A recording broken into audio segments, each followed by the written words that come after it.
Hey, what's up, everybody? How you doing? Happy doing super great from wherever you're watching us from. As you know, these are presented Generic Stories, and I'm hoping that you're great from wherever you're watching us.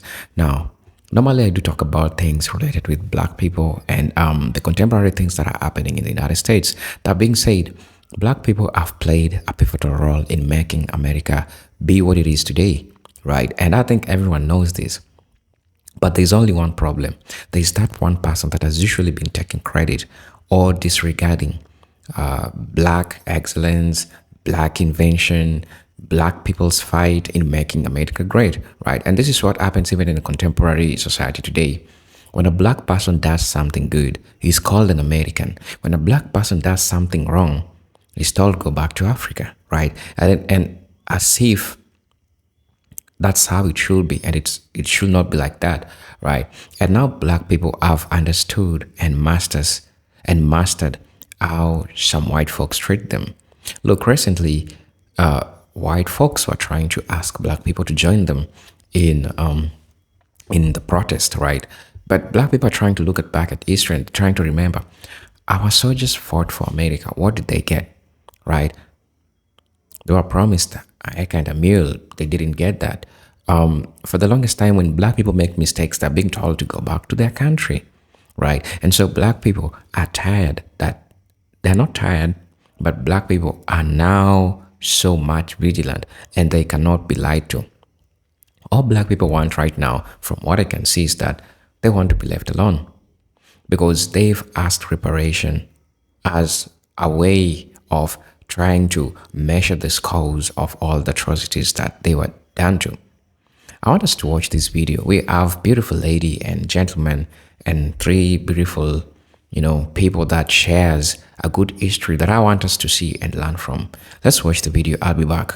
I'm not going to lie to you. It's hard to be surprised by how absurdly evil the U.S. operates if you have like a real functioning knowledge of chattel slavery. And this is not a dig. Like, people are actively barred from better education and the totality of the horrors of chattel slavery because it allows them to like obfuscate how uniquely evil it was. This is one of the reasons why white separatists and Christian nationalists and conservatives love to bring up like, oh, there was already a slave trade. Africans were selling Africans. Arabs were selling Africans. Like, yes, there's an Arabic slave trade. There was an African slave trade, but they were not the same as the US's. They know that, which is why they're nostalgic for the time. A lot of people don't realize one of the reasons why race relations in the US isn't muddied the way that it is in Europe or in other colonies that they had is because we had no pathway to personhood. That was a unique quality of American slavery. Every other place had a path to citizenship or personhood. You can buy your way into freedom. You could breed your way into freedom. That's how we get like the mulatto. This was big in Spanish and Portuguese colonies. If you bred out enough African, you would be freed. If you married out, like in Brazil or in Portuguese colonies, you would be freed. No such thing existed here. It was the one drop rule. That matters. It's one of the reasons why historically, I don't see why we use like BIPOC language, because it's not about everybody else. And this isn't like in a good way, but it's the reality. Like, the US is very much still reconciling with a black-white racial conflict. The rest of y'all are collateral. That sounds mean, but it's the truth. And history shows us that, because even amongst its other enslaving white counterparts, the US was still, amongst their contemporaries, regarded as a uniquely evil form of enslaver with very stringent race relations. And all of it is contemporary. We are living in derivatives and replications of the plantation every day. And I'm thinking about it a lot because seeing these people be like extrajudiciously deported, whether or not they're citizens, whether or not they're here legally, borders aren't real. I don't care about them, but you get what I mean. This like no tolerance policy of the other is like really fascinating if you know like how much work it took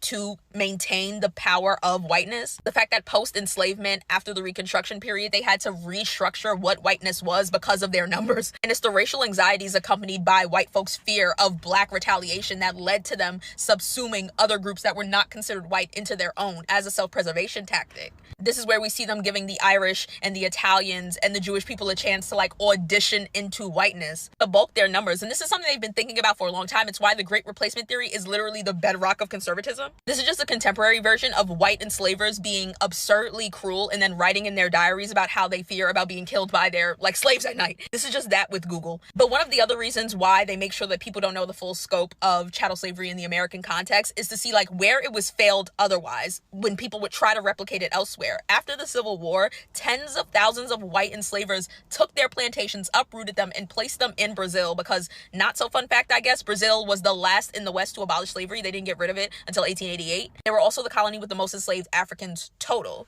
This is why the largest black population outside of the continent of Africa is Brazil. When these white enslavers got there, again, fleeing having to get rid of their plantations, they wrote endlessly about how homesick they were, not just because of things like the climate and the fact that they weren't allowed to fully replicate the same plantations. Like, for instance, a lot of them wanted to grow cotton. You can't do that in a subtropical climate like Brazil. But explicitly, their biggest gripe with Brazil was with its race relations, because they had a freed black population. Because Brazil, a Portuguese colony, was one where you could breed out blackness, you could buy out of enslavement. There was a path to citizenship. They were considered people there, and that was something white enslavers physically couldn't conceive of. It's quite literally what led to tens of thousands of them coming back to the States. A few successfully settled there. That's why you get the town of Americana in Brazil. That's how you get this like ethnic group considered the Confederados, which are the descendants of these previously enslavers who then started to mix with the local, Brazilian population over time. And one of the reasons why the Confederados and Americana settlement is at the top of my mind is that when these tens of thousands of homesick, like middle class, they weren't like the most wealthy, but semi-wealthy white enslavers were done with their like Brazilian project, they petitioned the US to help subsidize their travel back because they spent all their money trying to replicate their plantations in Brazil. And the US did! Like, the US literally helped pay to repatriate these enslavers back to the States, specifically back to the South. And it's this knowledge that blows my mind all the time, where it's like, my tax dollars, your tax dollars are being used to send people wherever the fuck this administration wants them to go. And this is the same country that was like paying out reparations to white enslavers for loss of product and income. The same country that, when after a civil war had tens of thousands of defectors leave to maintain slavery, they helped pay to bring back. That's this country's legacy. That's why I always say the US is profoundly unique in its evil. Our race relations are very clear. This is not like a brown, black, like melting pot struggle. This is all about reminding black people our ultimate place, which is as being a proprietary force for white America. Everyone else is essentially just collateral. You have to get everyone else out because they are amongst us. But also, if there are less of the brown, less groups in between us, it'll be much easier to legislate and navigate a white-black racial caste system, which is why they are deeply nostalgic for the American past, because uniquely speaking, within the context of transatlantic slavery, we were the ones with the harshest, most violent race politic. And that's what they are seeking again. Race relations is the very reason why our left politics is considered the right in Europe. This country is soulless for a reason. And this isn't to say that Europe didn't have its problems. Again, they are the reason we had these colonies. They're a reason that many people speak Spanish, that a quarter of the world is francophone, why folks who should have never heard about a pope have Catholic names. But ultimately, this is just the pot of racial violence and terror boiling over finally post-Civil War. Because it's not enough that they didn't like punish the South. They were like actively rewarding them, giving them positions of power and telling them to just replicate what they needed quietly. And that's what happened. And we're living in the after of that. And I think if more people had a better education about the totality of chattel slavery in the American context, they would be less occupied with like preserving the perceived soul of the country and more interested in, after this shit burns down, what can we build that's better? I've been begging y'all to get woke on transatlantic slavery for so long, and Reconstruction specifically for so long, for this purpose. Because the black folks who were allowed to have this education, like, we knew time was a ticking, and the time is now. There have always been black Americans willing to fight and die for a country that enslaved, abused, and exploited them, and often didn't even see them as full human beings. They thought that by fighting for their country, they could earn the equality promised in America's founding documents and preached by its founding fathers. In fact, one of the first people to give their life to the American Revolution was a black man named Crispus Attucks. Attucks is a fascinating figure in American history, and his name shows his unique origins. Both of his parents were enslaved. His father was black, his mother was Native American, and his name reflects these origins. The name Crispus was given to him by his slave owner, and like many names that enslavers chose, it comes from Roman history. Crispus was the name of one of the sons of the Roman Emperor Constantine. Attucks is derived from an indigenous word for deer. In 1750, Attucks escaped from slavery, and in 1770, he was living in Boston as a dock worker using the name Michael Johnson to avoid being discovered and captured. During this time, Boston was being occupied by 2,000 British soldiers, who were there to enforce the unpopular Stamp Act and control the rebellious American colonists. On March 5th, 1770, a group of colonists began harassing a British soldier and pelting him with rocks and snowballs. When he called for reinforcements, one of the soldiers opened fire, causing the rest to start shooting into the crowd. The soldiers ended up killing 5 colonists, with the first being Crispus Attucks. This came to be known as the Boston Massacre, and it played a key role in turning American sentiment against the British Empire and fueling the flames of revolution. The irony is that the first casualty of the American Revolution was an escaped slave, and once the colonists won their independence from Britain, they would create a country that continued slavery and continued to deny Black Americans their fundamental human rights. Sometimes the Civil War is referred to as the Second American Revolution, and just like with the first, Black Americans were on the front lines. In 1861, abolitionist George Stearns formed the Emancipation League to persuade President Lincoln that freeing the slaves had to be the primary goal of the Civil War. Stearns wrote a letter to Lincoln arguing that black soldiers were needed to ensure a Union victory, and Lincoln agreed. So in 1862, Stearns traveled all over the North and organized 10 black regiments, including the famous 54th Massachusetts Regiment. You might be familiar with their story from the iconic 1989 film Glory, starring Morgan Freeman and Denzel Washington. In 1863, the abolitionist governor of Massachusetts, John Andrew, appointed Robert Shaw to train and lead the all-black regiment. The black abolitionist Frederick Douglass was one of the biggest recruiters of the 54th Regiment, and his 2 sons were among the first volunteers. Like other abolitionists, Douglass believed that it was critical to have black soldiers on the front lines in the war to end slavery. In 1863, Douglass said, "I know the colored men of the North. I know the colored men of the South. They are ready to rally under the stars and stripes at the first tap of the drum.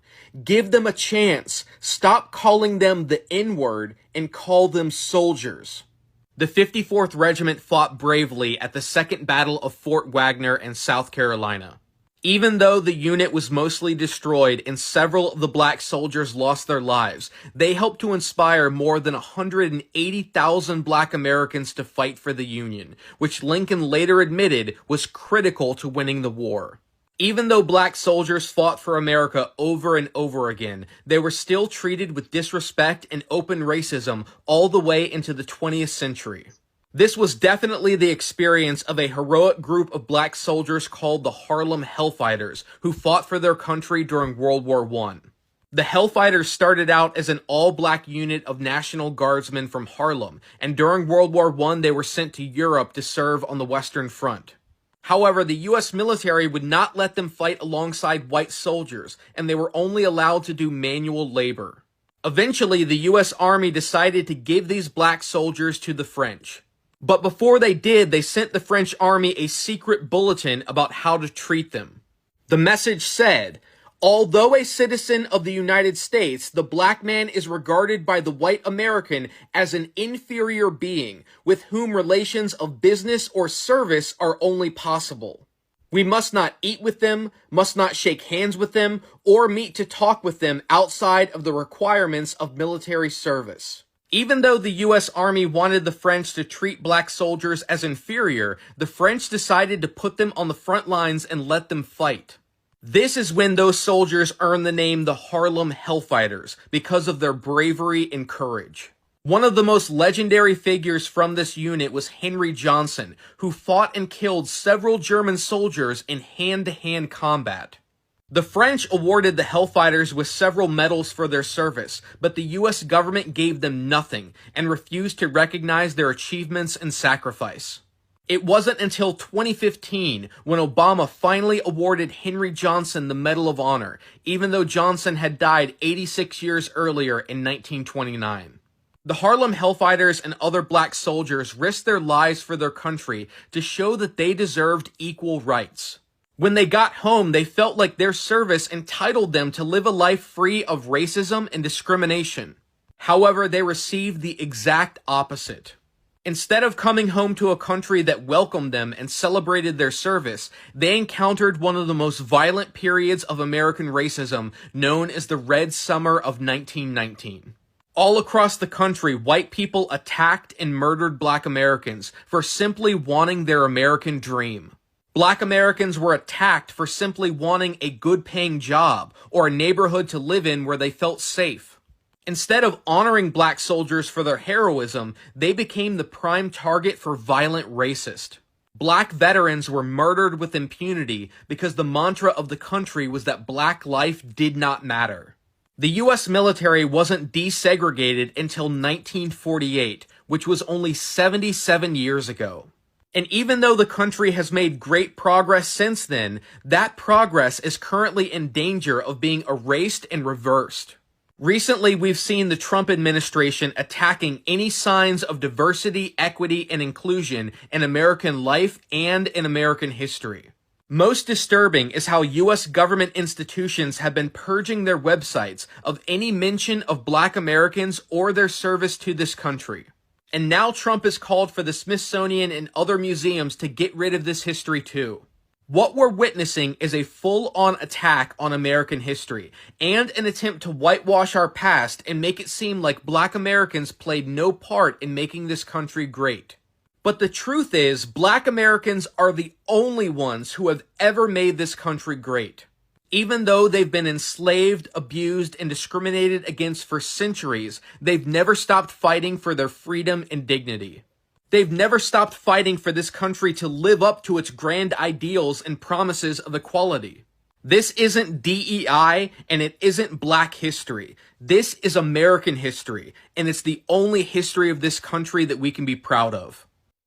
My name is Mario, and I'm tired of the bullshit. I don't think that there's any group of people in this country that knows what's at stake more than Black people. I'm going to repeat that. I don't think that any group of people in this country knows more of what is at stake than Black people. So when white people and other groups of people tell Black people that we need to be hitting the streets too, lest something bad happen to us, you missed the point. Something bad has already happened to us. Something bad has been happening to us. That's the reason why we've been hitting the streets for these past 10 or so years in the first place. I wonder how many white folks, how many Asians, how many other groups of people had to have the talk, if you know what I mean, with their children, especially their sons, about how to stay alive during a police stop. I wonder if you ever done that. Wonder how many white voters have been purged off of the voter rolls during the last 25 years. Black unemployment is always higher than white unemployment, and don't give me that they're lazy shit. Black income dwarfs that of white income. White women make more than Black men. And Black women, who are perhaps the most educated per capita of any other group, make less than Black men. We know that if anything bad happens in this country, we're the first ones to feel it.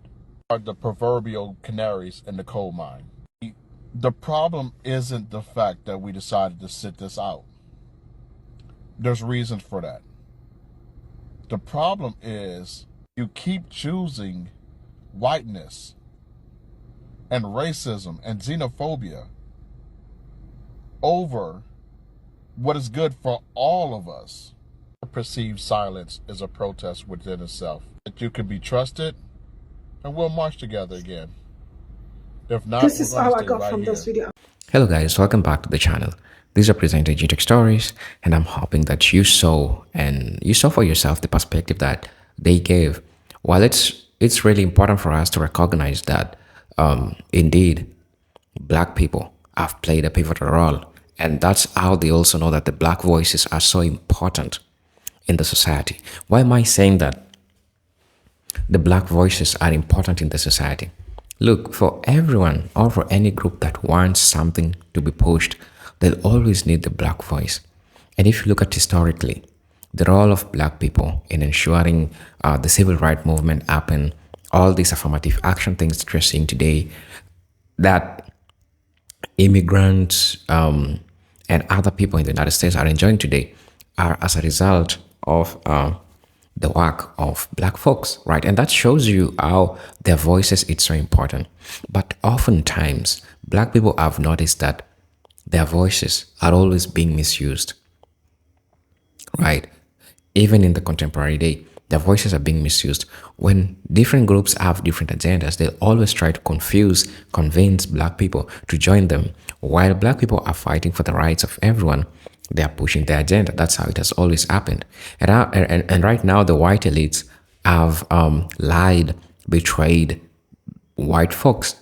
Now they're seeking for help towards black people, the same very people that they humiliated, right? The same very people that they enslaved, the same very people that they castrated, the same very people that they separated them from their families. And it's crazy. And it's crazy because history is there and history says it all. And how many times have we heard some white folks tell black people to go back to Africa because to them, I think that's where they come from because they just made a mistake. And we human beings, we could make mistakes, right? And when a black person does something great, they're called, these are American blacks, right? Like, look at that. That's so conditional. And that tells you that you can never trust this group of people. You can never trust them. And I'm glad that black folks are understanding this. Black folks are, they know very well what they're doing right now, right? Because for the longest time, a lot have been happening, and crazily, people are not talking about this enough.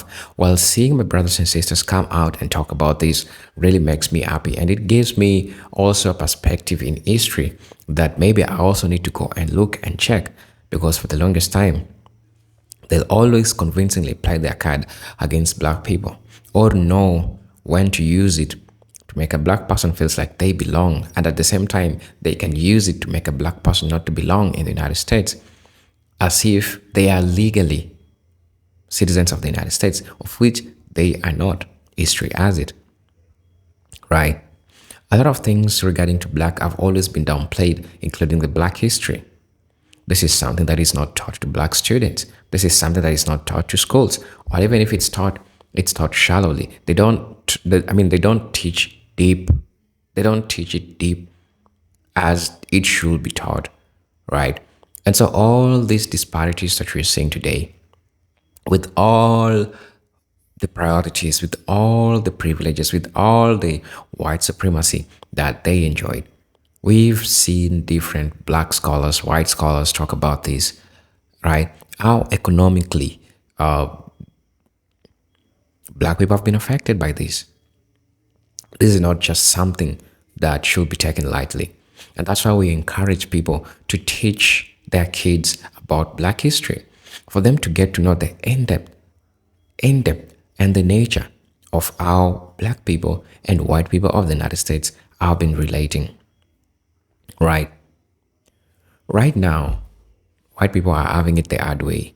Why am I saying they're having it the hard way? They're having it the hard way because the elites that lie to them about the whiteness are now betraying them. And all the opportunities that they used to get, they're not getting. They're forgetting that black folks have always been going through this. They didn't have nobody that created an illusion of whiteness and gave them some privileges that black people did not get. Well, the privileges are now going down, and it's like black people, white people, we are almost here. And it's a social structure that they created. Black people were down the social strata. The darker you are, the lower the social strata you are. But look, what's really happening? Everything is going back to where it was supposed to be. And so for me, looking at all this, I'll just like to say that black people, especially blacks of the United States, the citizens of the United States, black people of the United States, don't let yourself being used as a material or as a tool to push an agenda. While you're thinking that you're fighting for the rights of your community, these people are making you think that you're fighting for yourselves. Rather, they are pushing their agenda. They are pushing what they want. And once they get what they want, after using you to push that agenda, they're going to kick you, right? They're going to kick you That's what they're going to be doing to you. So it is so much important to stay vigilant. And I like it because my brothers and sisters are staying vigilant. They are out there speaking all about this, not engaging in all the crazy things that are happening in the United States. And so it is a good time for us to sit down, reflect, and look the types of betrayal that black folks of the United States have gotten. Nothing will convince you if you are really keen or if you stay vigilant. They'll come with the card, oh, you need to stop all this racism thing. We need to stand together. You didn't stand together with black folks. So it didn't matter that at that time. It doesn't matter right now. Why does it have to matter right now, by the way? Just saying. So we're talking about that. Those are the factors that I feel like we need to consider or we need to talk about. I don't have much to say about this, but honestly, I really like the perspectives that the sisters and the brothers shared in this video. I hope to see you on my next video. For those who are watching us for the first time, I'll ask you to subscribe to the channel, join our membership, and really get to see what we can offer you. But until then, these are presenter Gene Stories, and I'll see you around, right? So, peace, love, and harmony. Salute.